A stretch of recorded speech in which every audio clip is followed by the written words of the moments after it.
All right, in leaked audio with lengthy remarks from the Iranian foreign minister, Mohammad Zarif, revealed that former Secretary of State John Kerry had informed him of more than 200 Israeli covert operations in Syria.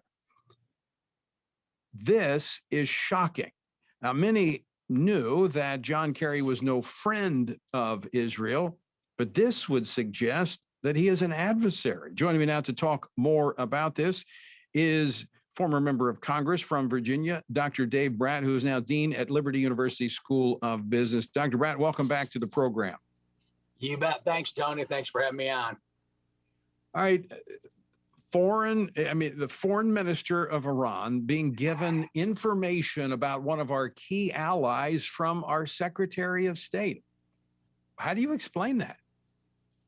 Yeah, well, not much shocks me anymore coming from the left. And so I think it's important just to go over, some of the enemies of Iran, the USA, Israel, Saudi Arabia, the allies, Hezbollah, Lebanon, Russia, Syria.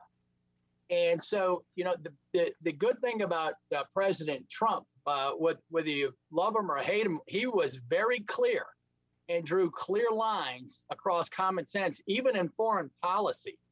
And so now it's everybody's best guess. What's Kerry really up to?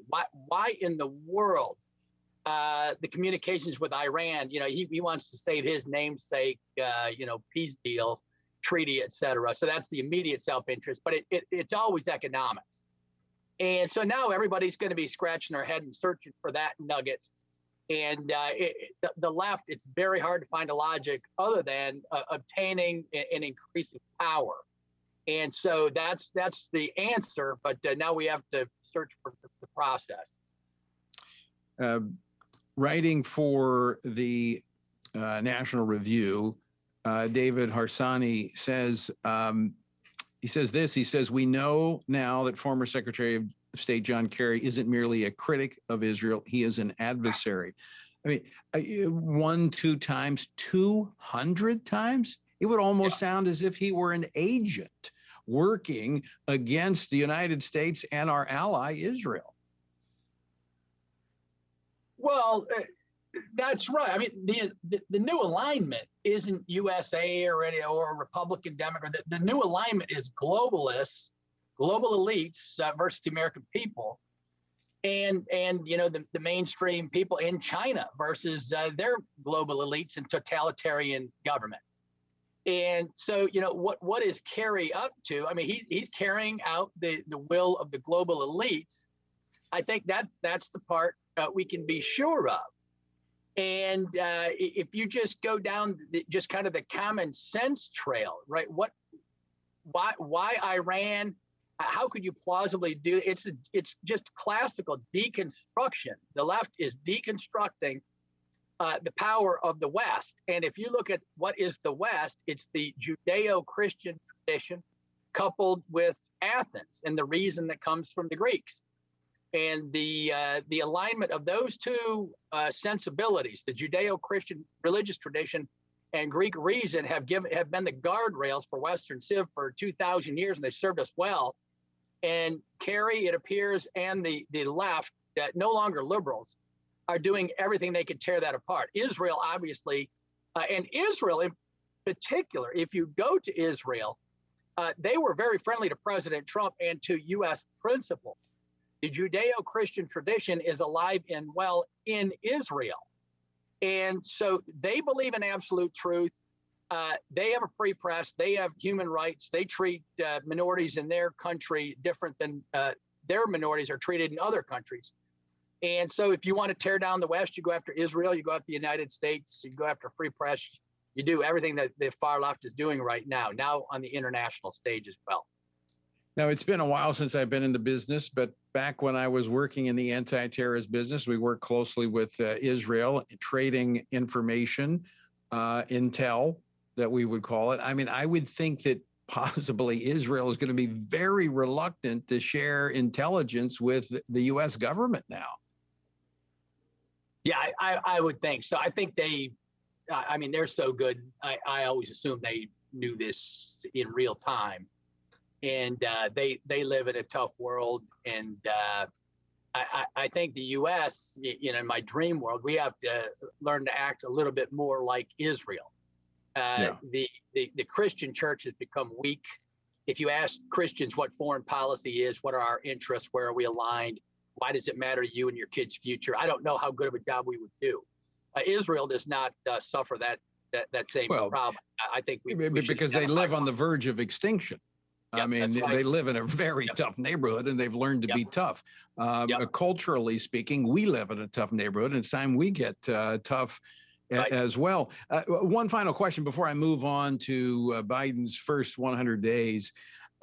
Is there a chance here that John Kerry has violated the law? No, I think so. President Trump called him out. I don't know if it matters. I hate to say that, right? I mean, we have a congressman in the U.S. Congress right now that's been sleeping with a China spy. It's all been confirmed. It's all acknowledged. It's out in the press, and he's still on our intelligence committee.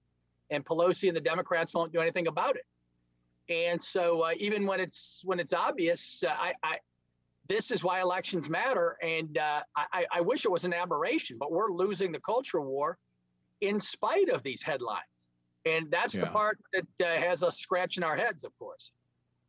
Yeah, I mean, the contrast is so clear. I mean, if you were to read these headlines on the southern border, you would know how troubled our nation is. We're giving cues to our enemies who want to blow up the great Satan and the little Satan while our borders are porous. Absolutely.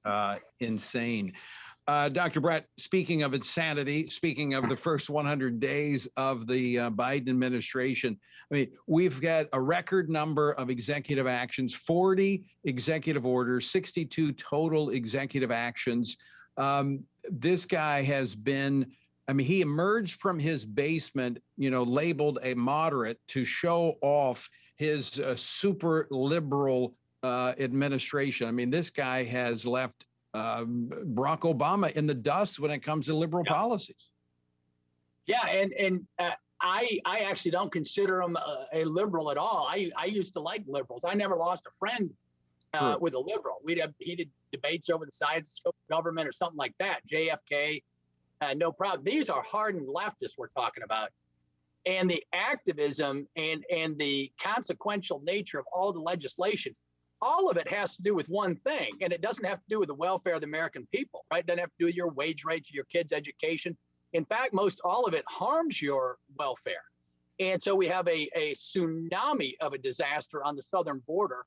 The left says we got a mask problem and a COVID problem, and yet the only group that can break the law, and this came up yesterday, right? They are, all the folks that are coming across illegally are breaking the COVID laws as we speak.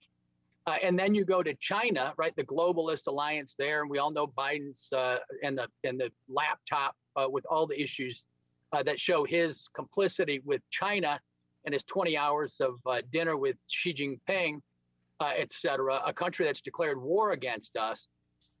And the assault on First Amendment rights, freedom, and religion, it all goes in one direction. It's assault on our powers. Yeah. It's not policy. They want power. Well, and that goes to the leftist agenda. I mean, they have to take out religion. They have to take out the family. And over half of his executive actions deal with the issues of life, family, and religious freedom. So clearly they're going at the very foundation of what they might consider resistance so that they can advance their social policies. So very quickly, Dr. Brat, what do we need to do? How do Christians respond to this? Yeah, well, we just need to go back to the basics. I mean, open up the book, pray, go to the Word of God. And then, we made some key choices in Western Civ. We went with the family as the basic unit of analysis versus the Greek city-state. The family has been under attack, is under attack, and has been decimated. And so we need to, quit spending as much time on the bell choirs and some of the trivial matters in the church and deal with these substantial matters, that elections have consequences, that the constitutional republic you live under is under threat right now, that your religious liberties are under threat. If a church is dealing with those issues, I don't know what planet we're living on. And so the church needs to wake up. Romans 13, you are the sovereign. God has put the sovereign there to rule and keep order.